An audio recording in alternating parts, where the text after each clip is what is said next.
Era um craque do handball, era um craque. O professor não acreditou.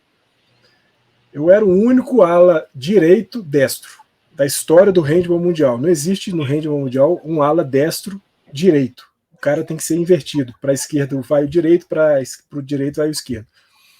O professor do ensino médio não acreditava na minha craqueza, porque eu vim da roça, morava em Piraúba na época.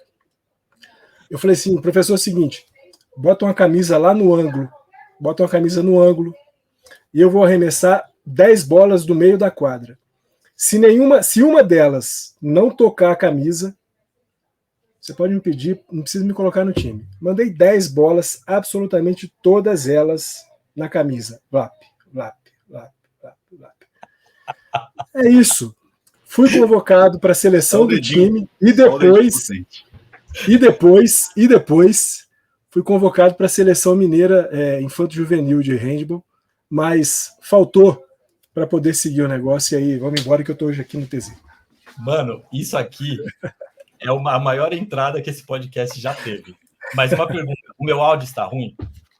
Não, tá ótimo. Não, tá dando eco, não tá dando nada? Um pouquinho de eco, mas tá bom. Então tá bom, o eco a gente vai botar no mudo mesmo, mas vamos começar essa bagaça.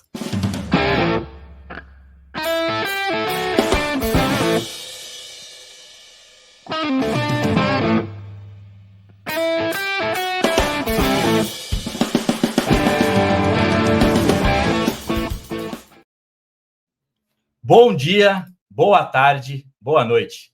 Para você que está chegando agora, meu nome é Felipe Clemente e está começando mais um episódio desse já consagrado podcast do Tailgate Zone, o Zonecast. Não, isso não é uma miragem, isso sim é um Zonecast. Por incrível que pareça, estamos gravando. Vai ser um episódio bem curto, um episódio de retorno curto, mas será um episódio muito bom e agora vai dar uma falha porque vai mudar o meu fone, ó.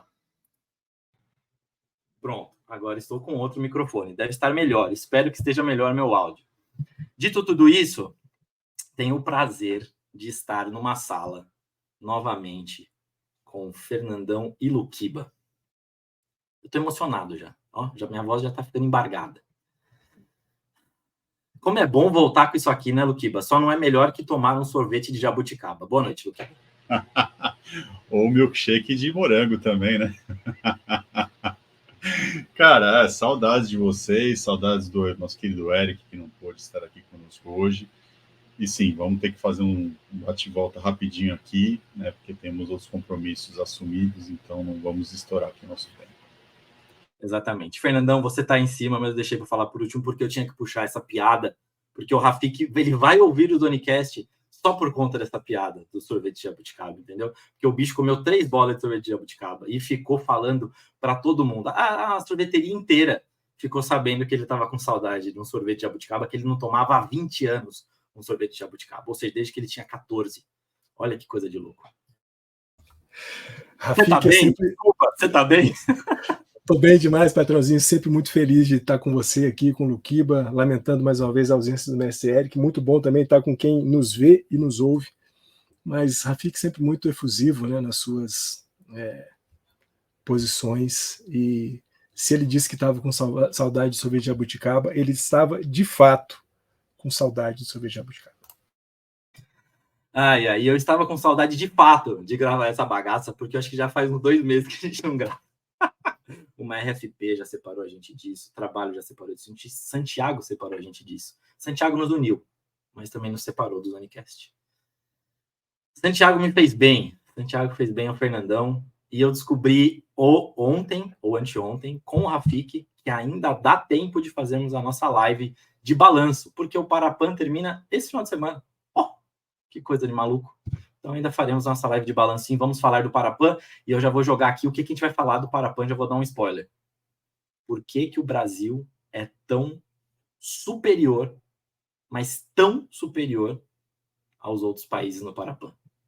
Mas assim, é muito superior. Pra você ter noção, até segunda-feira à noite, o Brasil tinha 55 medalhas de ouro e os Estados Unidos tinha 14. Então assim, é muita distância. Por quê? O Rafik vai contar isso pra gente.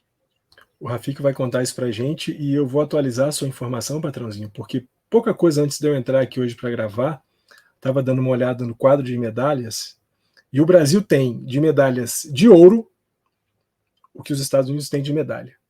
65 medalhas de ouro para o Brasil, contra 65 medalhas de ouro, prata e bronze para os Estados Unidos. Muito bom. Eu fiz isso aqui, eu estava mexendo lá atrás, porque eu estava colocando o meu fone aqui para não dar tanto eco. Eu espero que tenha melhorado de vez agora esse podcast. Vamos para os pontos da semana? A gente vai falar das ligas. Ah, não, peraí. Por ordem.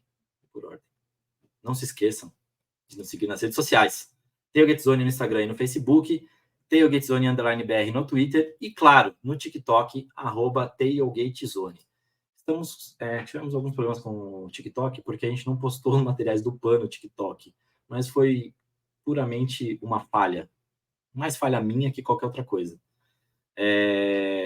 Mas, enfim, isso será corrigido para os próximos conteúdos que saírem e aproveitem bastante. Aproveitem bastante mesmo. É isso. Agora sim. Ah, não. Antes disso, Fernandão, você mostrou uma bolinha, né? Eu tenho uma bolinha também, do PAN de Santiago. Olha a bolinha ainda. Tem 2 autógrafos. Sabe quem Pedro Okuda. Pedro Okuda. Aqui. O Okuda aqui. Aí. E do Murilo aqui, né? E é isso. É o Murilo? Murilo Gouveia. Murilo Gouveia. Incrível. Eu ainda tô para colocar no boxzinho, colocarei. Mas é isso. Ponto da semana. De muitas semanas, inclusive. Corta, chuta, pegou! Lançamento para primeira base! Pois é, Luquiba. O Okuda, que é primo do seu colega do colégio. Incrível. Começamos com essa informação aqui. A gente vai falar disso depois. Por onde a gente começa? A gente ficou muito tempo, um longo hiato aí de Zonecast, mas a NBA voltou. Inclusive, vocês já preencheram o top 10? Porque amanhã sai o nosso top 10 NBA. Deveria sair hoje, mas sairá amanhã. Sairá de quinta-feira mesmo. Desculpem, paciência. 9 horas da manhã estará disponível para todos. Tivemos um hiato, as ligas voltaram.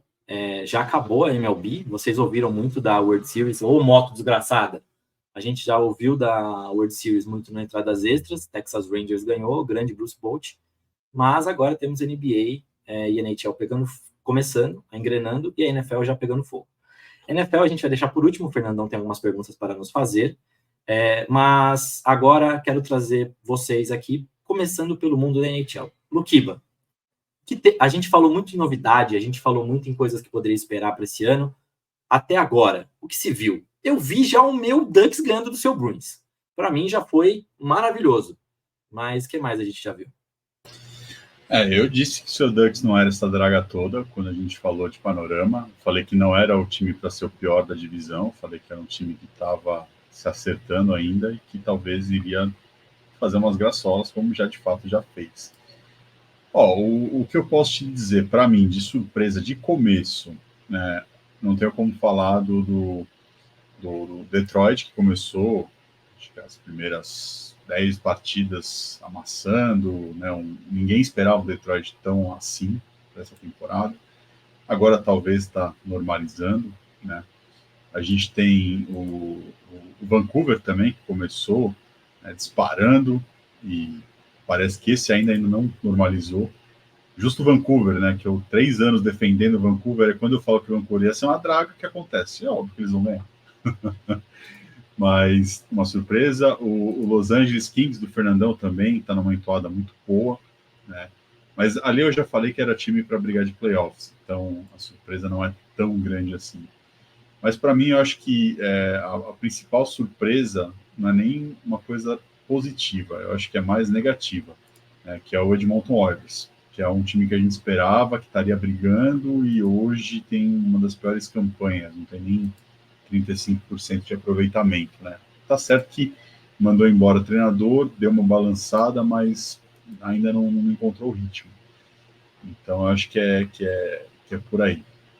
Temos alguns times que começou forte, né? O Rangers também é um time que viria para brigar, mas começou mais forte, talvez, do que a gente esperava. Carolina está se acertando agora. Philadelphia é uma grata surpresa também, é um time que talvez eu não esperava playoffs e hoje estaria no playoffs. Então a gente tem um começo aí bem engraçado, né? E o próprio Boston, que eu achei que iria regrediu um pouco, né, por ter perdido o Bergeron e o Krejci, mas parece que não desacelerou, né? O mesmo ritmo que estava a temporada passada, de temporada regular, claro, parece que manteve, né? Hoje eu acho que ele lidera a NHL com 85% de aproveitamento. Então é por aí. Tá legal mesmo, né, Fernandão? Eu vi que, e, inclusive, tá tão... a gente... acho que é a primeira vez que a gente começa uma temporada de NHL com a gente pensando muito igual. Ficou muito fácil fazer os top 10 nesse comecinho, nessas 2 semanas já que a gente fez, porque, basicamente, o que você colocou em primeiro, eu coloquei em primeiro, o que o Luquiba colocou em segundo, todo mundo colocou em segundo. Teve, assim, mudou uma coisa ou outra lá na parte de baixo, alguém colocou o nono em oitavo, o 10º em nono, sei lá, a gente inverteu um pouquinho lá na parte de baixo, mas tá muito parelho, né? Todo mundo concorda que Vegas e Bruins ali estão na ponta, e o seu Kings é só pra me maltratar mesmo, mas pelo menos o meu Ducks não tá tão sacanagem, se tomou de 8 esses dias aí, mas tá bom, faz parte. Padrezinho, eu acho que é isso, né? A gente continua vendo um Bruins dominando, né? Como foi na temporada passada. A gente vê um Vegas Golden Knight também muito forte no Pacífico, campeão da temporada passada. Então a gente vê a dominância ainda entre esses dois times. Claro, tem muita temporada ainda para acontecer, mas como o Luquiba disse, né? Bruins, apesar de algumas mudanças e algumas perdas, não perdeu força, continua forte. Vegas, muita gente pensava, né, numa possível ressaca pós-título, né, e essa ressaca pós-título, pelo menos até aqui, não veio. A gente falou muito, né, naquele nosso episódio de prévias e previsões, onde o Luquiba trouxe as movimentações de mercado, né, eu me lembro muito bem que a gente falou da Central, em que a gente via não só mais um Colorado Avalanche como, né, o grande time, né, o time a ser perseguido, mas uma bela subida do Dallas Stars, é o que a gente está vendo, pelo menos nesse começo de temporada, né? O Dallas Stars está liderando a Central, e eu me lembro muito que a gente falou, tanto o Kiba quanto eu falamos naquele episódio, se a Avalanche começar lento nessa temporada, como começou na temporada passada, seja porque não estava desempenhando bem, seja porque as contusões acabaram de fato atrapalhando muito o Colorado na temporada passada, para essa temporada vai ser difícil recuperar, porque o Dallas não vai dar muito espaço para a recuperação do Colorado. E me surpreende, assim como me surpreende Vancouver Canucks em segundo lugar lá no Pacífico, me surpreende também um pouco o Winnipeg Jets na terceira colocação da Central. É outro time que está ali empatado com o Colorado Avalanche, e a gente não sabe muito bem a força desse time para o restante da temporada, falta muita coisa, como eu falei, mas é certo que se Colorado piscar muito, Dallas não vai deixar muito espaço para a recuperação dos Avs. E muito prazer, né? Até que enfim os Kings voltando a ser um time interessante. Na semana passada nós o colocamos em oitavo no nosso top 10. Nessa semana ele já aparece em quinto. E de fato é um time que está jogando muito bem. Embora Andrew Kemp e o Dubois ainda estejam um pouquinho tímidos, os dois ainda no começo dessa temporada, mas a velha guarda ali com Enzi Kopitar, com o Drew Doughty estão jogando muito, apoiados muito pela juventude do Kevin Fiala, do Trevor Moore, tá bem legal. E dois destaques individuais, Patranzinho, que eu quero trazer aqui, até ver se o Luquiba concorda comigo. Quinn Hughes, defensor lá do Vancouver Canucks, liderando a liga até aqui. Nem deixou para mim essa. E Jonathan Quick, agora goleiro dos Rangers, o melhor goleiro da liga até aqui, pelo menos até esse momento. Pô, Fernandão, me quebrou. Eu ia puxar para vocês dois com os nomes aqui, ia começar a falar de nome, você já me quebrou, mas eu ia citar os dois, mas já aproveitando então, Luquiba, que vai falar disso, e o Fernandão já falou, você pode comentar deles também, eu queria falar dos calouros, né? Porque, obviamente, o Bedard tá destruindo, né? Tá sendo aquilo que se esperava, pode-se dizer assim. Talvez esperava-se... A gente sempre espera que seja o novo Gretzky, né? Quando a gente falou dele. Mas, enfim, tá sendo incrível. Mas o que mais me espanta é o Fantilli não estar sendo tão incrível quanto a gente esperava. Parece que ele tá piorzinho. E aí eu até queria comentar com você, né? O meu Pavelzinho no Ducks está interessante também, né? O menino tá jogando bem. Eu te falei, quando vocês não pegaram Fantilli, que não era o fim do mundo. Né? Eu falei para vocês que ele era o melhor talento disponível naquele momento, mas que talvez o encaixe não fosse o melhor para o Ducks. Eu não concordo que ele está ruim, eu acho que ele está encaixando bem, né, lá em Columbus. É que, cara, ele é um calouro, natural, está se adaptando. Né? Ele não é um fenômeno como o Bedard, né, que já vai chegar arrebentando. Então eu não teria tanta preocupação assim com o Fantilli, eu acho que ele está com números bem razoáveis. Né? E o seu Pavelzinho também está mandando bem. Para mim, uma surpresa, né, grata surpresa, que eu até acho que eu comentei quando a gente falou de expectativas, é que esse prêmio era do Bedard para perder, a não ser que tivesse alguma surpresa tipo Hughes. E a surpresa tipo Hughes, de fato, também está acompanhando na mesma entoada. Então, eu espero que continue nesse ritmo aí. Do Kim, agora vamos falar de outro Hughes, né? Do Quinn Hughes, que o Fernandão disse, esse sim é uma surpresa total. Né? Início de temporada, hoje ele lidera a liga em pontos, né? O que não é comum um defensor liderar a liga em pontos, né? Mas também boa parte disso a gente se deve ao começo fraco do Oilers, né? Porque a gente não tem aí nem o McDavid, nem o Draisaitl aí nessa lista, então acho que é mais por conta disso. E o Jonathan Quick, sim, esse para mim é uma excelente surpresa, né?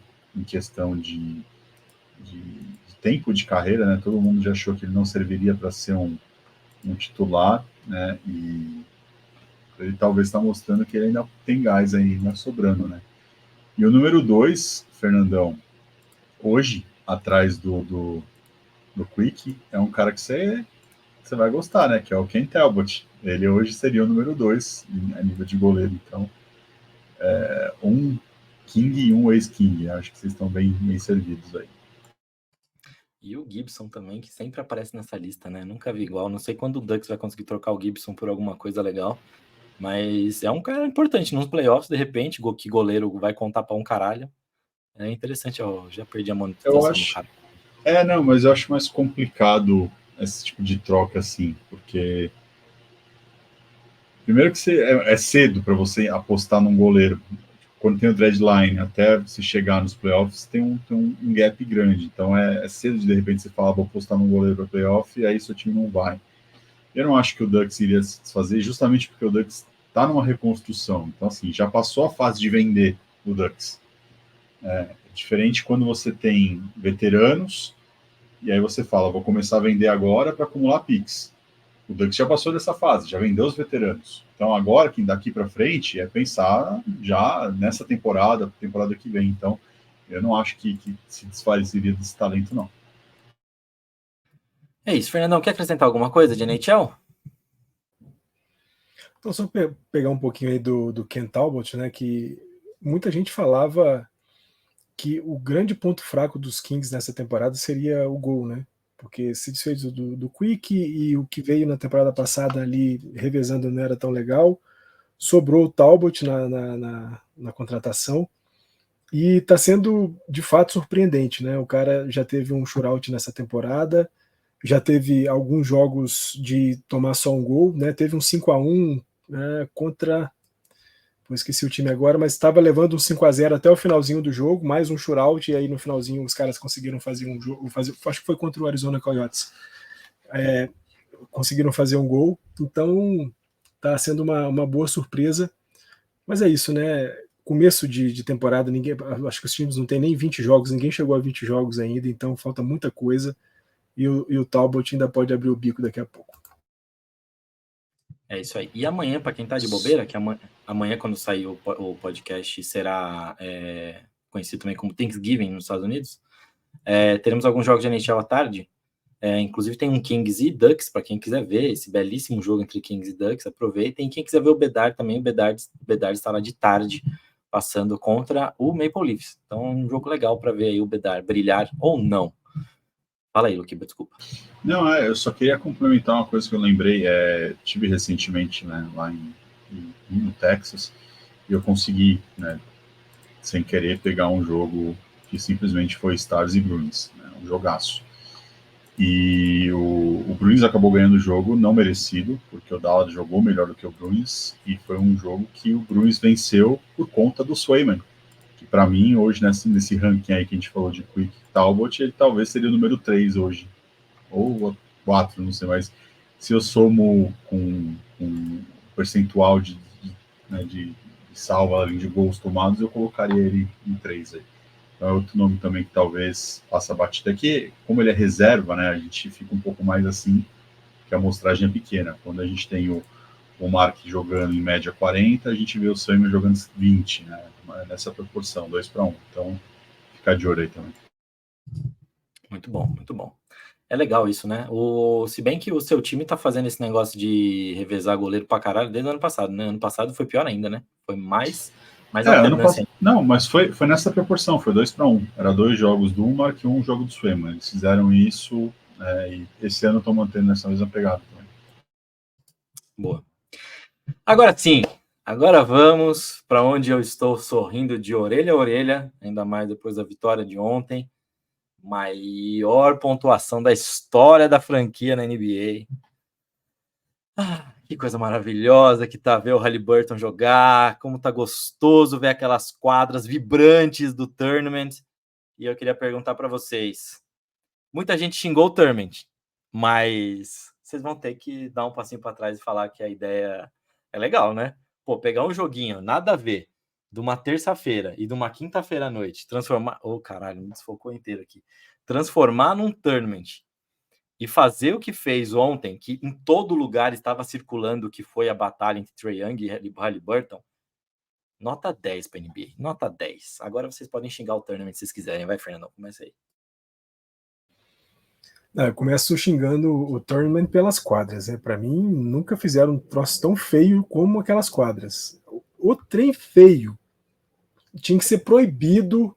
Tinha que ser proibido o Garden ter aquela quadra horrorosa, com aquela quadra de taquinho linda que tem lá no Garden, colocar aquele troço feio, horrível, péssimo. Mas é isso, né? Os caras estão sabendo transformar jogos sem relevância em algo que valha. E não à toa, nessas coisas de transformar algo sem relevância em algo que valha, Lakers e Pacers já estão classificados para a próxima fase do tournament. Então, mostra o quão sem sentido é o torneio, aí, a Copa, né? De meio junto com a temporada. E é interessante, né, que os jogos da Copa valem também para a classificação de temporada, é claro, não é nada afastado. Os grupos são diferentes, né, do que a gente tem dentro das divisões das conferências do torneio natural da NBA, mas é interessante, está sendo legal. Você tem um pouco mais de rivalidade ali das regiões e dá um pouco mais de sobrevida para times que talvez não tivesse muita perspectiva de playoff, por exemplo, jogando pela NBA de fato. E aí a gente já vê, né, começos bastante fortes até aqui, invictos de Indiana e de Lakers, né? 3-0 para Indiana nos seus 3 jogos, 4-0 para os Lakers nos seus 4 jogos. Alguns times já eliminados, né? Detroit, que vai ser o natural, Washington também eliminado. Lá no grupo dos Lakers, né, principalmente, já são os piores de todos, né? Utah, Blazers e Grizzlies estão fora. Mas é isso, é saber transformar um pouco da pasmaceira que estava sendo a temporada da NBA em algo interessante.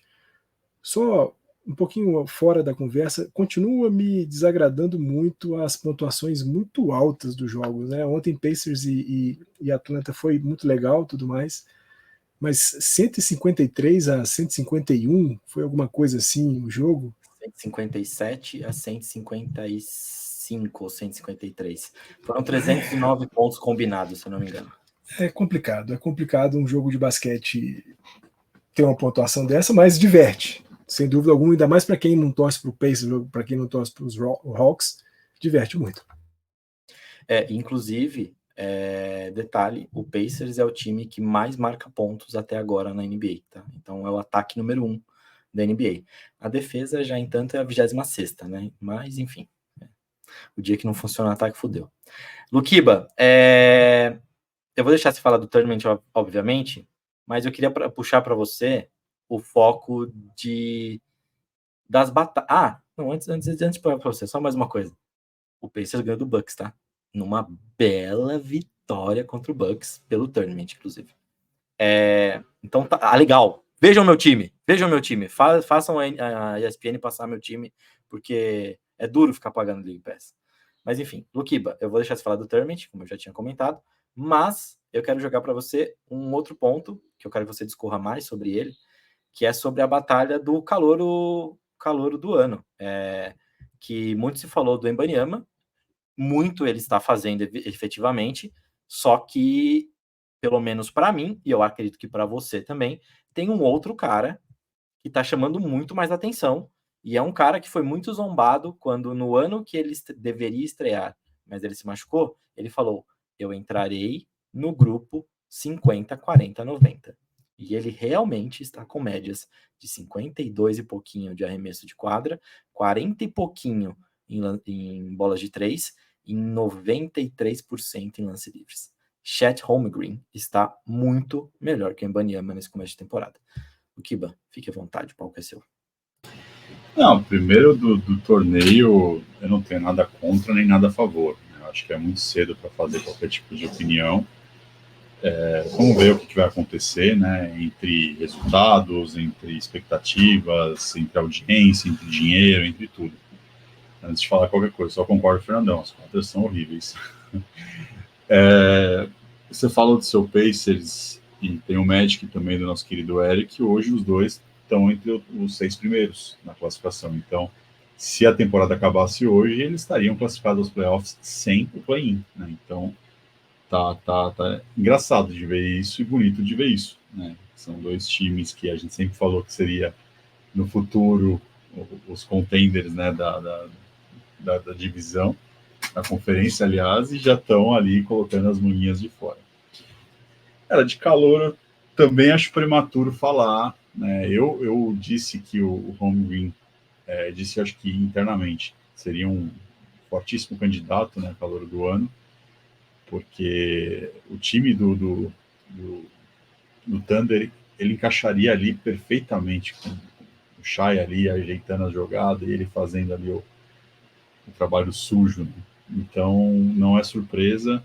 Eu acho que ele está à frente, sim, do Wembanyama, mas não tão à frente assim, né? Eu acho que os dois estão muito próximos.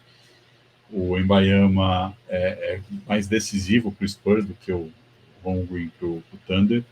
Só que, cara, como é que você vai colocar um time que está, acho que 3-11, ter o calor do ano? Desculpa, pode estar com um número fantástico, mas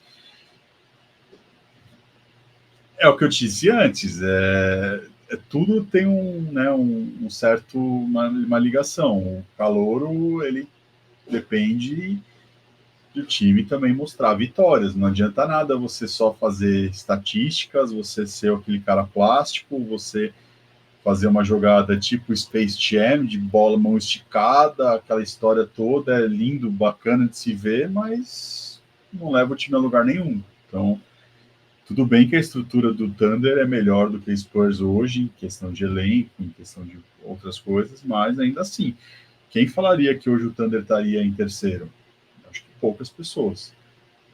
Todo mundo falaria que o Thunder talvez estaria brigando o play-in um pouquinho ali pela sexta vaga. E hoje está mostrando basquete para brigar pela a seed 1. Com outra surpresa, que é o Timberwolves também. É outro time que ninguém falou quase nada e o Edwards está jogando uma barbaridade. Então, eu acho que tá bonito de se ver esse início de NBA, né? A gente tem alguns times que a gente esperava muito e que estão decepcionando, né? Para mim, eu acho que a maior decepção hoje do lado da conferência de vocês, Fernandão, é o Suns, que eu acho que todo mundo esperava que fosse engrenar e está demorando um pouco para engrenar. E da nossa conferência, que não tem, acho que não tem muita dúvida, para mim, a maior decepção é o Raptors, que eu acho que já esperava que fosse brigar e ainda não está brigando. E o Raptors pega o Pacers hoje ainda também, daqui a pouco tem esse jogo. Eu não sei se o Luquiba caiu. ou se ele está nos ouvindo, ou se foi só a tela dele que caiu. Deu uma travada. Deu uma travada. Você ia falar mais alguma coisa? Voltou. Você está nos ouvindo? Você ia falar mais alguma coisa? Não? Tinha encerrado? Então, beleza. Então, acho que caiu na hora certa mesmo. Fernandão, então eu jogo para você. Eu acho que dá para a gente falar um pouco já de quem... O Luquiba puxou o assunto, né? Quem decepciona para você até agora? Quem surpreende para você até agora? Patrãozinho, eu acho que quem surpreende muito é o Minnesota, né? Minnesota Timberwolves, para uma divisão que tem o Denver Nuggets ali, claro, os dois times são empatados, mas foi o que o Luquiba falou, né? O Anthony Edwards está jogando demais. E o quinteto dos Timberwolves é um quinteto interessante. Talvez eles tenham o mesmo problema que os Suns tiveram na temporada passada, né? Na hora de precisar de um banco, vai faltar alguma coisa, vai precisar muito do quinteto jogando. Mas, por enquanto, é muito legal ver um time que está rivalizando ali com o Denver Nuggets, pelo menos por enquanto. O Suns não é implicância minha de forma alguma, não é. Mas você sabe, eu vou dizer, o problema do Suns está no banco, Frank Vogel. Aquele time ali não é um time feito para o Frank Vogel treinar, não é. Não é um time feito para o Frank Vogel treinar. E vai ser isso, né? Os caras vão penar aí até o fim. A gente está vendo um Golden State, me parece, já envelhecido, né? E não sei se na temporada passada eles também tiveram um pouco de lentidão para engrenar, depois foram eliminados mais rapidamente nos playoffs, mas parece que essa temporada vai ser um pouco mais agarrada para os caras. E aí, não sei se a gente pode colocar Golden State como uma decepção, mas pelo menos um time que tem Curry, tem Klay Thompson, e agora com o Paul George jogando, Chris Paul jogando lá. Olha só, Patrãozinho, imagina só, querendo colocar o Paul George onde ele não deve estar. Porra, não posso. Qualquer lugar, menos o Warriors. Não posso. E acho que também o Clippers, né? Clippers, de novo, juntando a galera toda. A gente acabou não gravando na semana passada o Zonecast, mas teve uma fala bastante dura de um cara da televisão lá dos Estados Unidos contra o James Harden, né? Dizendo, né, de todas as vezes que ele tentou, vou para tal lugar para poder fazer uma panela com meus amigos, vou tentar ir para lá para poder ter um título. Nenhum dos lugares foi legal para ele sempre encontrava um problema num companheiro, sempre encontrava um problema numa estrutura, numa ideia de jogo, e agora está indo lá para os Clippers para se juntar com mais alguns companheiros para tentar ser campeão. E o cara disse, o problema não eram os outros times, não eram os outros companheiros, o problema é ele. E a gente falou isso um pouco na temporada passada, né, naquela série de playoffs do Philadelphia, em que ele teve um jogo muito ruim, e eu acho que foi até o que falei, que o James Harden precisa saber quem ele é na NBA. Eu acho que aí ele continua sem saber o que ele é. Desde Houston e desde OKC, a gente nunca mais viu um James Harden capaz de ser um cara que contribua para o time, exceto se ele for o time. E aí não dá no esporte coletivo você ser o time. A gente está vendo isso de novo com os Clippers em último lugar na divisão pacífica da Conferência Oeste. E eu queria só apontar um negócio, já que você falou, vocês dois falaram do Suns. Nós teremos na Conferência Oeste os 4 semifinalistas serão Warriors, Suns, Kings e Nuggets. Então, assim, não tem Frank Vogel que destrua um time que tenha Bradley Beal saudável, assim que ele voltar, né? Bradley Beal saudável, Kevin Durant e Devin Booker. Eu vou queimar minha língua, isso aqui vai aparecer em preto e branco no final da temporada para vocês, obviamente, em câmera lenta, né, me zoando, mas não tem Frank Vogel que derruba isso, cara, não tem, impossível. Então a gente ainda veremos o Suns tendo aquela guinada e jogando a semifinal de conferência, e também teremos o Warriors dando aquela guinada e jogando a semifinal de conferência, eu acredito muito nisso. E aí depois, Kings e Nuggets também, que eu acho que talvez Kings e Nuggets seja a final da conferência. Já larguei aqui, não era nem para fazer isso agora, era para fazer isso mais lá pro final da temporada, mas já larguei aqui e vou queimar minha língua com certeza. Mas independente... Chama o Eric e já aproveita e já aposta uma graninha aí, porque deve estar pagando bem isso aí. Mas eu queria dizer que, independente de qualquer coisa, quem vai ganhar o título esse ano é o Celtão, que não tem time mais imparável que o Celtão. Isso, cara, não tem time mais. Isso. Não seja canalha, cara. Não é canalha. O teu time tem agora o que precisava. Porzingão jogando muito e motivado. E tem o Drew Holiday, que é o cara mais time, o cara mais equipe possível. Um leão na defesa e o cara arma qualquer coisa. Drew Holiday é o cara mais subestimado dessa liga. E eu já falo isso aí há muito tempo. E esse time do Celtics é incrível, cara. É incrível. Só que precisa do Derrick White jogando também. Porque quando o Derrick White joga, o time joga mal. Coraçãozinho dos Bucks deve ter tremido, né? Quando viu o Holiday aportando lá em Boston, né? Uhum. A gente acabou de tomar 3 pipocadas, né, do Hornets. Porque tava na frente, não conseguiu manter a liderança, tomou uma cesta fantástica do Lamelo ali para empatar o jogo da prorrogação, começou a prorrogação na frente, também pipocou. Eu não sei, cara, eu tenho um pouco de receio de falar do Celtics, porque é cedo, acho, para falar. É um time que perdeu a identidade que tinha. Então, acho que é cedo para falar qualquer coisa, porque não é o mesmo Celtics da temporada passada, né? Não só por Porzingis, mas só de você não ter o Marcus Smart lá. A gente não sabe como, quando começar aquela fase, né, turbulenta, como é que esse time vai reagir. Então, por isso que eu acho que é um pouco cedo para falar. Começou bem, paz e amor, tal, ainda não teve o primeiro percalço. Então, eu quero ver como é que o time vai se comportar quando tiver esses problemas. Aí eu posso concordar, mas a princípio eu fico receoso de falar desses Celtics aí. Eu confio muito. Inclusive, quando você estava falando, você falou alguma coisa aí que... Ah, lembrei. O Lamelo, né? Você falou do Lamelo. O Lamelo jogou, assim, um negócio absurdo contra o Celtics. Quem não viu, ele deu aulas. Ele deu aulas em quadra. Realmente, eu acho que eu nunca tinha visto um jogo tão bom dele. E eu acho que, para mim, isso é uma resposta para a NBA que mandou ele tampar a tatuagem da marca dele. Aí ele ficou cabreiraço. O moleque ficou pistola e jogou pra caralho. Então, olho no garoto também. Se jogar de novo, continuar jogando assim o resto da temporada, incrível. Porque esse time do Hornets já era pra estar muito melhor. É o bom. Tá no mudo, Fernandão. Vai lá. Eu falei que ele é o bom. É o bom, pelo menos um, né? Já falando em balls e tudo, em Lonzos e balls e tudo mais, Chicago, que depressivo que tá CV Chicago. Puta vida. Eu acho que esse time é o mais depressivo pra assistir. Eu tô tentando evitar. E ó que eu gosto do nosso... Esqueci o nome do personagem do Looney Tunes lá, que parece o Caruso. Puta vida, esqueci. Presuntinho, né? Presuntinho. É o presuntinho, exatamente, é o presuntinho. Beleza. Vocês querem falar mais uma coisa de NBA? Não? Pera só um pouquinho, perdi o gancho do Embanyama quando a gente estava falando dele. Desculpa, Fernando, vai lá. 18,6 de média de ponto com 9,1 de rebotes. Ele podia ser melhor no rebote. Acho que ele deveria ter pelo menos uma média de double-double aí, sobretudo para um cara que tem 4,25 metros, tinha que pegar todos os rebotes. 4,25 metros.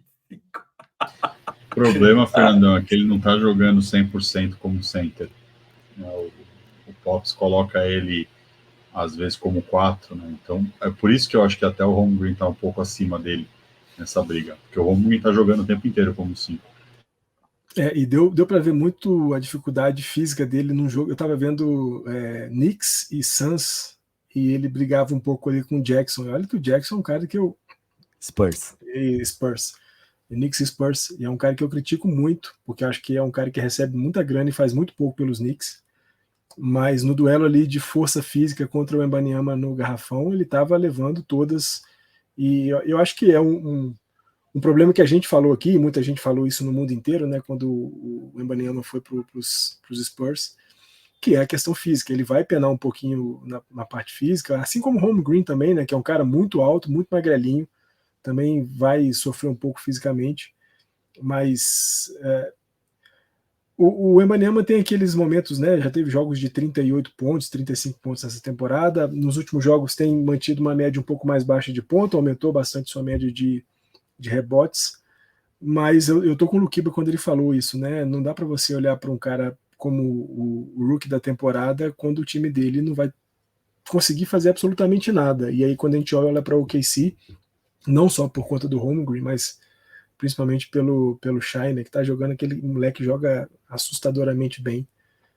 Talvez o Holmgren esteja um pouquinho à frente nessa briga, que também está começando, mas olhando time por time, talvez o OKC vai dar muito mais para o Holmgren do que os Spurs vão dar para o Wembanyama.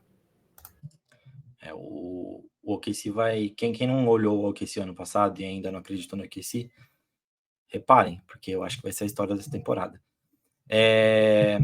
Só para encerrar a NBA mesmo, disso aí, Papai LeBron, na sua 21ª temporada, próximo dos 39 anos, fará 39 no dia 30 de dezembro, quebrou a barreira de 39 mil pontos, né? Então ele já é o primeiro jogador da história da NBA a fazer 39 mil pontos. E ele está jogando maravilhosamente bem no auge dos seus 39 anos. Esse homem vai longe, gente. Esse homem aí vai virar um Tom Brady na NBA e não vai parar nunca. Eu tô vendo já o LeBron de barba branca jogando com o filho dele e dando porrada no filho dele em quadra, que nem ele fazia com o... Meu Deus, esqueci o nome dele. O Perdidão, que todo tatuado, que sempre fazia merda em Cleveland. Meu Deus, o cara é famosíssimo, bola de 3, só que errava pra cacete. Sei qual que é. Ele até levou para os Lakers também, temporada passada, eu acho, mas não foi nada bem. Sei já jogou no falando. Meu Deus, fugiu. Nossa, que feio, gente. Como a gente esqueceu o nome do cara? A gente vai lembrar até o final. Mas é isso. Olho no Papai LeBron também, porque o Papai LeBron é que nem aqueles bons vinhos. Quanto mais envelhece, mais melhora. Não tem como odiar esse cara, só o Luquiba mesmo. Mas beleza. Fernandão, só hora de sabatinar a gente com a NFL pra gente encerrar essa paçoca, porque eu tenho a dica hoje. Hoje eu tenho a dica. Você não tá entendendo. Patrãozinho, eu concentrei minhas perguntas, minhas pesquisas e minhas perguntas em cima da posição talvez mais importante, a posição mais importante do futebol americano, que é a posição de quarterback. E aí puxei alguns nomes aqui e a primeira pergunta que eu faço para vocês é se o Joshua Dobbs será a história mais legal da NFL em 23, 24. Caralho, por enquanto né? Por enquanto Luquiba. Quer dizer, não, pra mim a melhor história seria o Anthony Richardson, se não tivesse se machucado. Brincadeira. Mas é uma baita história, né? A história acho que é a mais interessante mesmo, né, Luquiba? Eu não consigo lembrar outra, a não ser ver o Patriots se fudendo pra caralho e o tio Bill na corda bamba. Pra mim, essa é a melhor história. Mas pensando em quarterbacks e pensando em performance positiva, Joshua Dobbs realmente é impressionante, né? Não. Pra mim, de história...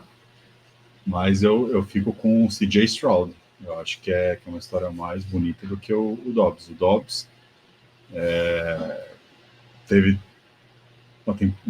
uns jogos razoáveis, né, em Arizona, não comprometeu. Aí pegou um time do Vikings, que é um time bem ajeitado, e ele não está entregando. Tipo, na hora que você põe a bola nele, vamos ganhar o jogo. Não sei se você pode considerar isso muito positivo. Eu acho que é bacana para você pensar em o cara ser um reserva, um journeyman, ter passado vários times. Por esse lado, eu acho bacana. Mas, para mim, o nome, né, dessa temporada é o Stroud. O moleque tá jogando demais e ninguém apostava nele. Eu não falava primeiro do Bryce Young e falava do Richards, que eram os melhores quarterbacks, que era uma furada pro Houston. E hoje o Houston está nos playoffs. Então, eu acho que é não só o Stroud, mas o Houston como um todo. Eu acho que é a história da temporada. Só que o Stroud não jogou bem contra o Coltão, não. A defesa do Coltão deu uma... A defesa do Coltão tá interessante também esse ano. Tá me surpreendendo pra caralho. Apesar do Leonard ter sido dispensado essa semana. Mas, só comentando isso. Colts que teve hoje seu dono dizendo que foi preso em 2014 por conta do preconceito que existe contra os bilionários. Mano, assim, cara, ou alguém prende logo ele, ou alguém afasta ele da franquia, porque esse cara só fala bosta, mas há muito tempo que ele fala bosta. A última vez que ele foi pego pela polícia, dirigindo, sei lá, loucamente, ele falou que era culpa dos remédios, tinha remédio aberto no banco de trás. O cara é um retardado, maluco. Tem que ter preconceito contra esse bilionário maluco, sim. Mas é um absurdo ele falar. E ele discutiu com o Stephen Smith, né? Ficou um tempão discutindo com o cara no Twitter. Ele não tem o que fazer, né? É bilionário. Luquiba, só estendendo essa história aí, tem outro legal para complementar esse do Stroud que você falou, tem aquela velha máxima que quarterback de Ohio State nunca é bom, né? Pode ser que a gente esteja vendo o primeiro que é bom, né? Beleza. Fernandão, vai lá, pode soltar mais. Vou para mais uma. É o fim da carreira do Zach Wilson? O cara saiu de QB titular dos Jets para esquecido. Cara, se não for agora... Não, mas sabe o que me pega mais nessa história? É a paciência... Eu vou aqui militar. A paciência que os caras têm com o quarterback branco e que não tem com o quarterback negro, com o Fields. O Fields é xingado por todo mundo. Tudo bem que tem também seus motivos para ser xingado. Esqueci qual foi o último que deu muito bafafá também. O Kaepernick também era muito crucificado. Tudo bem que o Kaepernick teve outras questões além da quadra, né? O Lamar Jackson foi alvo de conversa nossa, naquele nosso primeiro grande podcast juntos, né, lá em Louveira. E a gente estava falando justamente disso, né, de todo mundo falar que o Lamar Jackson era um running back que jogava de quarterback, e muito por isso, né? Sim, mas é aquele negócio, né? Se não acabar a carreira dele, só vai reforçar cada vez mais esse nosso argumento de que a paciência com os quarterbacks brancos é muito maior do que com os quarterbacks negros. Porque no meu time eu já teria cortado ele há muito tempo. Eu já não teria nem começado a temporada com ele como sendo o meu reserva. Ainda mais você ter um Zach Wilson como reserva do Aaron Rodgers foi sacanagem, né? Mas também foi sacanagem o Aaron Rodgers se machucar logo no primeiro jogo da temporada, né? Que desgraça. E aí, o que tu acha? Eu acho que sim, no fim de carreira, não tenho o que falar. A oportunidade dele seria, você tá do lado do Aaron Rodgers, agora é a hora, se você não aprender, meu filho desencana. E ele mostrou que não aprendeu. Então, eu não vejo nem a história de, não, talvez ele precise de uma mudança de ares, talvez você colocar em outro time, outro esquema, menos pressão. Então, não é o caso dele. O caso dele, para mim, já mostrou que não serve para a NFL. É isso aí. J.R. Smith, tá? O que escreveu aqui no chat é o J.R. Smith, o jogador que a gente tava falando da NBA lá, que todo tatuado, amigão do LeBron, que o LeBron brigava. O filho dele vai ser o J.R. Smith, que vai apanhar. Então, vou fazer mais uma de quarterback e depois eu vou partir para uma outra pergunta especulando. O último QB que eu vou perguntar para vocês é do Bryce Young, né? Bryce Young, muita gente botava o cara por cima, e eu me lembro de ter visto uma entrevista do filho do Vitor Belfort, né, que vai já ir em Texas A&M, que ele tá, né? Não, Virginia Tech a partir do ano que vem. Virginia Tech, verdade, Virginia Tech. E é um cara aí que tá muito bem ranqueado, e ele, numa entrevista que ele estava dando para a ESPN, ele falou que um dos caras que ele se inspira e que ele gostaria de jogar, no caso, contra, né, é justamente o Bryce Young. Como é que vocês veem essa temporada do Bryce Young aí pelos Panthers? Eu não sei o que o Luke baixa, mas eu vi um pouquinho só do Bryce Young, e o que eu vi dele foi começo de temporada. E eu vi ele sendo muito elogiado, e eu também elogiei muito ele, porque ele realmente parecia processamento mental muito bom, boa movimentação, quando saía do pocket saía bem e tal, não sei o quê. E como parecia ter começado a temporada muito bem. Só que parece que depois da semana 4, ladeira abaixo. E aí é o que o Luquiba falou. Ele tá sendo uma decepção perto do que o Stroud, que não era tão considerado, tá sendo, né? Mas é bem decepção, não é pouca decepção, não. Não sei o que o Luquiba acha. Eu acho que é decepção, mas não tão decepção, porque também falta talento, né, ao redor. Não dá para você crucificar o quarterback quando você não tem, né, uma estrutura. Em partes, né, não é o caso, mas em partes é o problema do Patriots. Não adianta só criticar o Mac Jones, porque você olha para o Patriots para quem ele vai lançar. Então, é mais por aí. Mas eu acho que assim, é normal, Fernandão. Ele não está abaixo do que se esperava para um calouro, né? Porque a gente imaginou que o Panthers não fosse a lugar nenhum esse ano. E é normal o calouro, primeira temporada, quando você está num time que falta muita coisa para você, né, poder fazer alguma coisa. Porque às vezes você vê um caso de um cara tipo o Lawrence, que foi a first pick do Jaguars, mas pô, você pegou um time estruturado. Era outros problemas que fez o Jaguars ter a pior campanha, mas não era falta de talento. O Panthers não. O Panthers era um time que faltava talento. Então, está começando a reconstruir. Essa primeira temporada ainda. Vamos ver para o ano que vem. Tudo bem que não tem a first pick, né? Mas vamos ver para o próximo ano se você consegue colocar talento ali para ir falar alguma coisa. Mas é uma decepção, mas não tão grande assim, não. First pick do ano que vem é Chicago Bears pegando o Caleb Williams. Fiquem vendo. Fiquem vendo. Você acha que vai para quem? Para Cardinals? Cardinals com a primeira? Não, eu acho que é o Bears a primeira, mas eu não acho que vai ser o Caleb Williams. Eu acho que eles vão Você pegar o Marvin. Não, acho que eles vão, porque eles têm a pick deles, né? E a gente tem o Caleb Williams e o Mayo ali. São dois quarterbacks muito bons. Eu não vejo por que você queimaria a first nisso. Eu iria no Marvin fácil e tentaria uma troca com a segunda, né, com a pick deles mesmo, para a subida pegar ou o Caleb ou o Mayo. Eu acho que os dois ali a diferença é bem pouca. Interessante. Qual foi a última vez que a gente teve um wide receiver sendo selecionado na primeira escolha geral? Fica essa pergunta para a gente pesquisar e trazer na semana que vem. Alguém anota aí, por favor, que eu acho que isso é uma informação bem legal. Se a gente não falar semana que vem, pelo menos a gente solta nas redes sociais. Seria bem legal. A gente volta como uma fala do Luquiba do podcast. Coloca isso aí, achei interessante. Vai lá, Fernandão. Manda ver. A última agora, a gente falou na nosso último episódio, né, sobre a possibilidade de termos um jogo de NFL aqui no Brasil. Você falava de Maracanã, você falava de São Paulo e outras cidades. Ontem, para quem estiver ouvindo a gente, amanhã, na quinta-feira, vai ser anteontem, mas na terça-feira, Brasil e Argentina jogaram pelas eliminatórias da Copa do Mundo e a gente teve aquela coisa medíocre, né? Antes de começar o jogo. Primeira desorganização terrível, né? Tanto de CBF, quanto de quem estava promovendo o jogo, quanto do preparo da polícia. E depois a própria polícia mostrando que ela é treinada para ser violenta, nada mais do que isso. Olhando aquilo ali, imagina o Goodell, olhando aquele jogo ali e falando assim, será? E aí? Cara, eu acho que é muito Money Talks. É muito Money Talks. E assim, tudo bem, aquilo lá foi um erro grotesco de colocar a torcida mista, né? Sabendo tudo que toda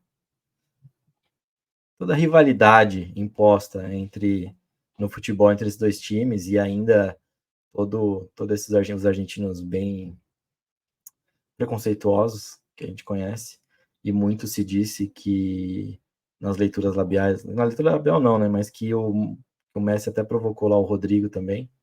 Então, foi cagada geral de organização, né? Uma NFL não viria para cá e faria isso. E eu acho que não tem nem público de NFL no Brasil que consiga entrar numa pancadaria daquela. Não tô falando que os públicos são diferentes, eu tô falando que o jogo e a paixão e a rivalidade é muito diferente. Então, eu acho que é isso. E eu só, antes de passar pelo Kiba para deixar ele responder, eu vi um tweet sobre a porradaria no Maracanã. Eu não ia nem falar sobre ele, mas já que o Fernandão entrou no assunto, eu queria comentar com vocês. É do Flávio Garage. Ele escreveu: Polícia Carioca batendo em argentino e amanhã eles voltam a bater em carioca. Que profissão abençoada. Que os meus amigos carioca não escutem isso. Mas olha que belo tweet que soltam, entendeu? E rolou muita treta em cima desse tweet também. E a gente só prova que como a gente gosta de treta, como a gente gosta de caos e discórdia. É isso. Luquiba, vai lá. Acho que não, Fernandão. Futebol se separa, porque é completamente diferente de qualquer outra coisa. Pega um Brasil e Argentina no basquete, você vai dividir torcida? Não vai ter porquê. Um vôlei, também não vejo porquê. O problema é o futebol mesmo. E aí no futebol foi cagada mesmo da organização ter feito isso, porque não tem como. Aí a NFL acho que não teria esse problema, mais por conta disso mesmo. E segundo, é o que ele falou, né? Público. É difícil você ter dois doentes, um de cada lado, e aí você junta esses dois doentes com mais uns 50 doentes em cada lado para começar a brigar por conta disso. Então acho que seria um pouco mais civilizado, né, do que qualquer outro esporte que a gente está acostumado a ver aqui. Eu não acho que seria tão diferente de vôlei, de basquete, outros esportes. Tem mais, Fernandão? Porque assim, eu gostei disso. A gente podia fazer o quadro Fernandão Pergunta sobre a NFL. Eu gostei, ficou legal. E a gente só combinou isso hoje à tarde. Gostei. Não, eu tinha uma, mas é mais implicância minha do que qualquer outra coisa, então vamos deixar para lá. Ah, não. Caos e discórdia. Esse podcast é feito de caos e discórdia. Antes do Fernando perguntar, respondendo, né, para não responde. Vai virar conteúdo no Não vai virar conteúdo porque é simples, só são três recebedores na história, foi a first pick. Então, assim, é uma coisa que é raro acontecer, né? Então, não é tão complicado assim. O último foi o Keyshawn Jones pelo Jets em 96. Antes disso, foi alguém pelo Patriots em 84 e antes disso em 30 e tantos. Então, é raro acontecer isso mesmo. Boa. Vai lá, Fernandão, causa de discórdia. Vamos voltar para o QB. Vocês vão se lembrar, eu já falei disso outras vezes. Me impressiona um pouco o excesso de confiança do Josh Allen. Eu acho que ele tem uma confiança muito grande nas coisas que ele faz. E acho que o insucesso dos Bills tem muito a ver com esse excesso de confiança. O quanto essa incapacidade do Allen de não fazer algo excepcional vai continuar deixando os Bills na buraqueira que eles estão há muito tempo. Eu discordo um pouco e concordo um pouco. Eu acho que deu uma piorada na linha ofensiva e eu acho que tem muita cagada de coordenador ofensivo, tanto que o cara foi mandado embora. Vamos ver agora as próximas semanas como será. Se eu não me engano, quem ficou agora de coordenador ofensivo é o Joe Brady, que foi um cara que estourou pra caralho no college, com ataques bem interessantes. Então eu daria mais um tempo pra gente tomar isso. Mas a história do Josh Allen, essa sim eu acho muito interessante. Porque é um cara que todo mundo começou a falar, o Bills vem agora finalmente para ganhar o título, agora tem que ser, até porque a janela da defesa deles tá se fechando, né? A defesa já é bem velha. Mas eu não acho que é só por arrogância dele, eu acho que teve chamadas muito ruins, ele não tem apoio de um jogo terrestre, ele começou a ter um pouquinho de apoio de jogo terrestre esse ano, e mesmo assim a linha ofensiva não tá dando conta de abrir para jogo corrido. Então, eu não sei se é só culpa dele não, Fernandão. Eu acho que tem mais coisa, eu acho que vale reparar as próximas semanas aí e ver que final vai ter esse Bills. Mas eu não acho que é só ele o culpado, não. Mas se você for pegar em números, você vai ver que quase todas, ou todas as temporadas, ele foi o cara mais interceptado. Então, assim, não é novidade o que ele faz. Ele é um cara boom ou bust, um cara que tem um braço forte, e ou ele vai conseguir a jogada plástica, ou ele vai ser interceptado e você fala, pô, por que você lançou? Em partes chamadas, em partes o estilo de jogo dele mesmo, né? Ele quer ser o herói, não só com braços, às vezes tentando correr, acho que é o estilo do Josh Allen, eu não estaria preocupado com isso, é que a preocupação vem porque o Bills não está bem, então todo mundo começa a bater nele, mas ele fez isso ano passado, ano retrasado, e assim por diante. Ninguém nunca criticou tão forte como estão criticando agora. E além disso, eu acho que tem acho que não lembro que foi um Panther, algum comentarista disse que alguém precisa avisar ele que a chave dele virou naquele jogo contra o Chiefs, né? E ele acha que o tempo todo ele tem que estar naquele jogo. Então, talvez só chegar para ele e falar, calma, né? Calma que o jogo não é esse, fica tranquilo que você consegue chegar lá. Até porque aquele jogo ele dá um salto sobre o defensor do Chiefs, esqueci qual que era o defensor agora, que foi maravilhoso. Ele acha que vai repetir aquilo sempre e realmente não vai. Muito boa essa aí, Luquiba. Será que foi o Pat McAfee que falou isso? É estilo Pat McAfee falar essas coisas. Pode ser, honestamente. Eu lembro que eu escutei algum comentarista americano falando isso, não lembro qual foi, mas eu lembro que eu gravei isso. Mas eu achei que isso ia realmente gerar causa de discórdia, Fernandão. Não gerou causa de discórdia. Traga uma pergunta que gere causa de discórdia, aquilo que a gente fica debatendo, xingando o tio Bill, falando mal de Brady, fala essas coisas, entendeu? Mas eu gostei. Semana que vem tem mais isso aí, Fernandão. Se prepara. Semana que vem quero mais. Gostei disso aí, ficou bom. Vocês querem falar mais alguma coisa? Então vamos encerrar essa paçoca aqui. Vamos lá para a dica.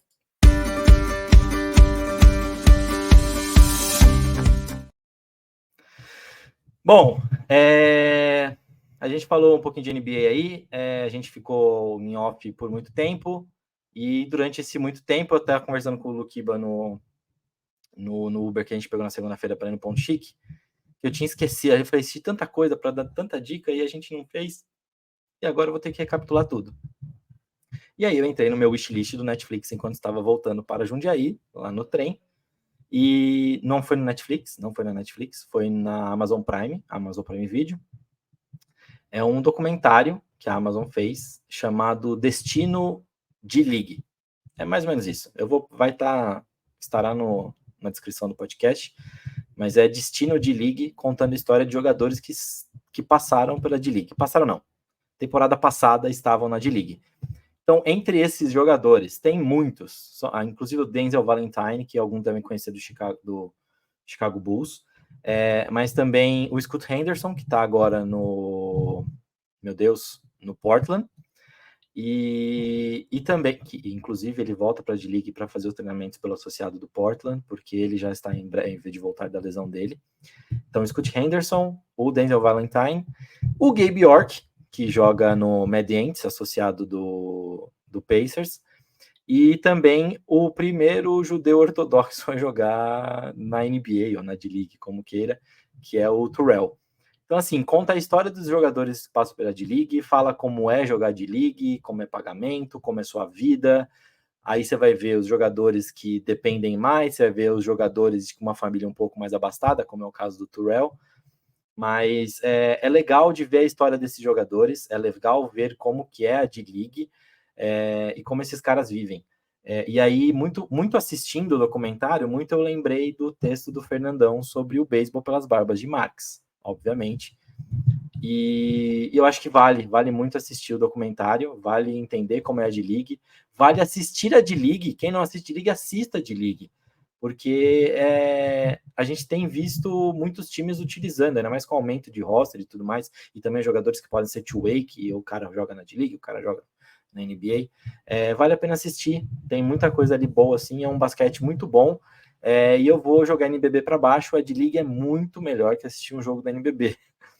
Mas assista a NBB também, que a NBB também é legal. E essa é a época do ano que eu mais gosto, porque eu tenho basquete tudo quanto é lado. E como eu tenho o Kurtzside agora, também eu tô vendo os torneios Vascão. E torçam pelo Vasco também. O Vasco joga hoje ou joga amanhã, Fernandão? Esqueci. É hoje? Contra o Cruzeiro acabou de acabar 2-2, mas na NBB nós estamos nas cabeças do negócio. Sim, contra esse Cruzeiro aí 2-2 foi importante, né? Pelo menos dar uma afastadinha ali, que agora tem que olhar só pro Bahia, né? Pelo menos tem que olhar só pro Bahia, por enquanto. Mas é isso, o Vascão é gigante, o Vascão vai continuar. Assistam, então, na Amazon Prime. Eu vou pegar o nome em inglês, peraí.